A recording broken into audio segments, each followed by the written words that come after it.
Addicted to Monsters, Chapter 3, Part 3. Enter adult relationships. Before my senior year of high school, I really didn't have I never had a consensual sex life before my senior year of high school. Any activity that happened then was either abuse or coercion. Um, uh, and So trying to navigate the whole love and dating world naturally would be a hot ass mess. And it was. It was. Up until almost 40, my whole dating and marriage life has been, I was literally set up for disaster. And it was. I can laugh about it now. I'm very grateful to be able to speak about all of this from a space of healing and empowerment. But gosh, it took a really long time to get here. It did. Jeez. Whew. So, not much to say about the first serious relationship, senior in high school. He was my high school sweetheart. We actually wound up conceiving a child together, but not raising her together. I can't call him a monster. We'll call him PJ. He was a very sweet kid in high school. We wound up becoming fast friends. We met senior year of high school, and then we wound up going to college together. But he came from his own, a lot of dysfunction, a lot.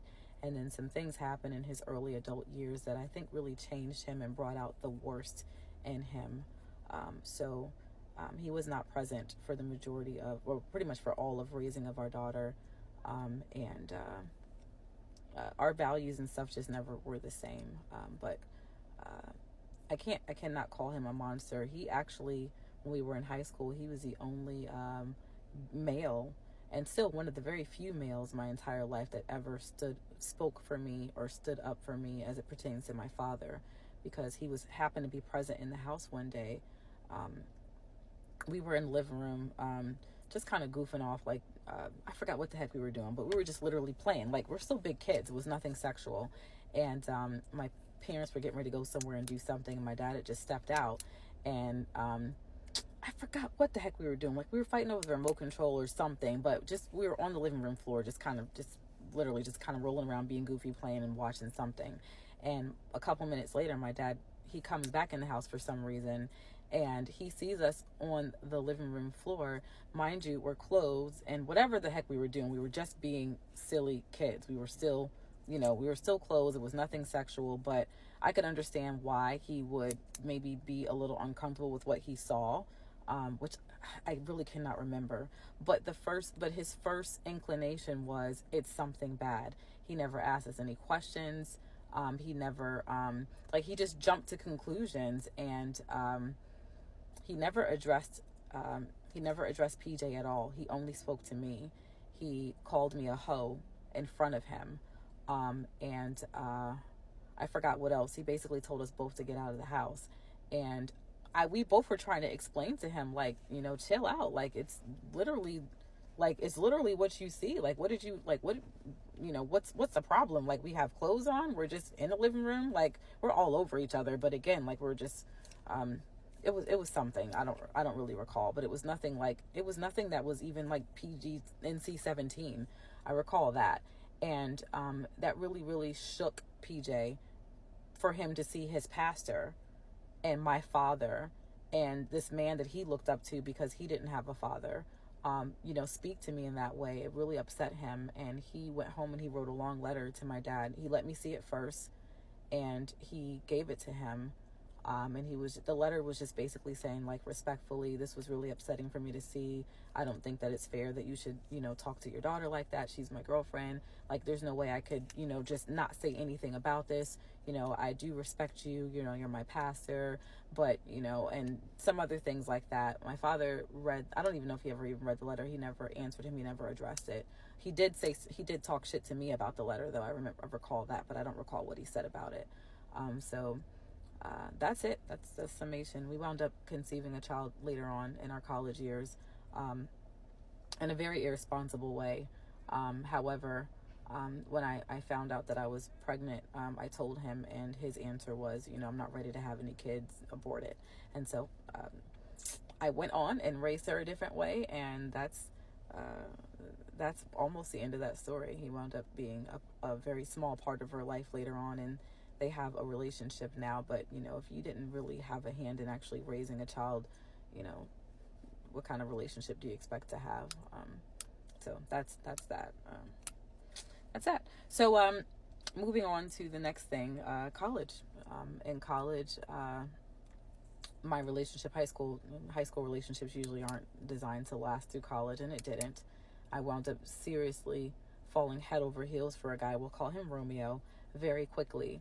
And looking back at that story, like, it's so laughable now. But I really thought that, oh my God, you know, this started my long streak of really, really wanting, because of my relationship with my father, I kept trying to have this hope that I would have the opposite of my father in some man. I always felt like I just needed some love of my life to like rescue me and make me feel safe and comfortable and take good care of me. And I don't think I recognized that until maybe my 30s, that that's what it was. I had an affinity for a certain type of men. So the first husband, we met in college. I think he knows me before I noticed him, because I was always kind of in my own world. And I thought it was just meant to be because this boy guessed my birthday. This is how naive I was, you guys. We were, one of my dad's preacher friends, his son was there, and he was the president of a Christian fraternity, Gamma Phi Delta. They were really dope. And, so he was considered kind of like a big brother to me that's supposed to like look out for me on campus. So I was at his apartment with the Christian college students. There's so much I want to say there, but that's not a part of this Addicted to Monsters. Maybe like we can have some conversations maybe later about these things. If you're interested, let me know. But I met Romeo a couple of times. We sit down, and one day he just starts asking me all these questions in front of his frat brothers. And looking back, I'm like, this was game. Like, he was saying to them, watch, I'm gonna pull her, watch. Because they were so engrossed in the whole like process. It was so he's asking me questions, and he was like, somehow we discovered that what was it? I just was talking a lot, like I always do, of course, and he's asking me questions. He's finding out I'm a Cancer, and so, okay, now I can guess that if you're a Cancer, your birthday's in July, which he did. And then he was like, I bet you I can guess your birthday. And I'm like, no, you can't. He said July, and then he said the date. When I tell you, I was like, looking like later on, a couple years later, I put two and two together. It's only because his birthday was on that same exact date and another month. So it was just a lucky guess. But you could not tell me that. I was so woo-woo, and this is so spiritual. And then, of course, I'm around all these, Christians and stuff. This was meant to be by God. When I tell you, we both fell so fast, head over heels for each other. At the time, I did not know that this was totally codependent. We were so codependently attached so quickly, because there were things that I needed and there were things that he needed, and we just latched onto each other and trauma bonded. He had his own dad trauma. He had his own dad and mom trauma. I had my own, and it was just like a perfect unhealthy match made in hell. But we're Christians, and he is, trying to become a minister. He's doing a lot of church public speaking. So, this means this is heavenly. I'm going to stop it here. And then we're going to talk about the lies he told and the hot mess, which was my first marriage.